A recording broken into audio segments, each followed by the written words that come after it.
always a bit of bureaucracy. So, good afternoon. It's really an honor to have Brits Colby visiting today. And you're a great friend. You were here in February.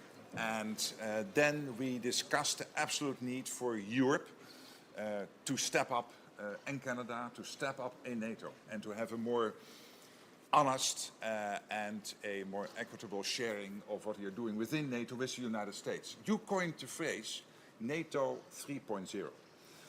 And that's basically what we're now all using because it was very well put. It is a stronger Europe and a stronger Canada in a stronger NATO. And it is happening. When you look at the moment, in 2025, $139 billion extra spent on defense by the Canadians and the Europeans compared to the years before. And it is still continuing, and still much more to be done. We will get there. When you look at the capabilities, the same good news story. And when it comes to the leadership positions within NATO, the same is happening. Then we had a visit in June of Secretary Hegseth, and he said, hey, listen, we constantly have to look at what is the best footprint for the US in Europe given the security environment. And he said, we will consult with our allies. This is exactly what you have been doing over the last couple of months. Today is also evidence of that. You being here at the meeting with the ambassadors, also consulting on this, discussing with allies what is the best way forward. So thank you for that. Thank you for your leadership and for being such an incredible friend. Well, thank you, sir. Thanks. Thank you very much, Mr. Secretary General. And I think the spirit is exactly the same spirit that we're pursuing this review in. And I just want to start out by thanking the Secretary General on behalf of our government as a tremendous friend to our government, but more importantly, I think in this context, for the alliance, exactly the spirit that I think we've all been pushing for.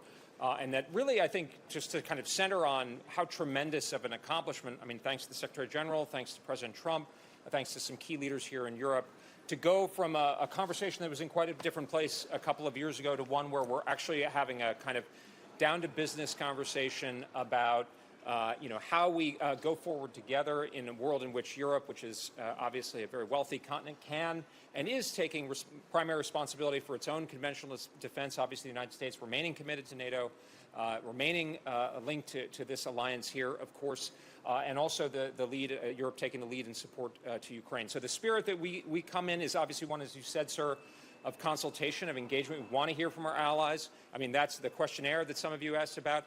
We wanted allies to hear from them directly in writing, in the spirit of NATO 3.0, sir, that you pointed to, which is a European-led conventional defense, but understanding how we manage across time, the extraordinary investments by governments like Poland, like Germany, like your country, the Netherlands, many others. We hope others will come along. But I think we really want to stress here, and again, thanks to President Trump, thanks to Secretary General Rutte, how extraordinary this progress has been. And then to build, and this review is as the Secretary Hegseth has called it, the NATO 3.0 review, to advance and accelerate what's happening. Yes. And then to look at the strategic posture at a high level of the U.S. forces in Europe, obviously Europe remaining a critical interest of the United States, even as we prioritize the Western Hemisphere and the First Island chain, how we make that fit for purpose, not only for today, but going forward. Obviously, a lot of things here in the continent, we would think about even NATO 1.0 going back to 1987, 1988. Let's make it adaptive. Let's make it make sense. Let's look at some of the things like access spacing and overflight, where there is a lot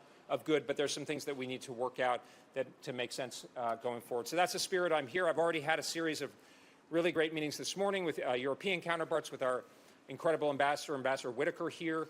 I had the opportunity on Tuesday to visit U.S.-European Command with General Grinkovich. That was a great working session. And then yesterday to hear from the SHAPE staff, Supreme Headquarters, Allied Powers Europe. So it's been a tremendous visit. And again, sir, really thanks to you for your leadership. Thanks for your hospitality here today. Thanks for your leadership. Great. Okay. Thanks. Thank you. And now we will have lunch.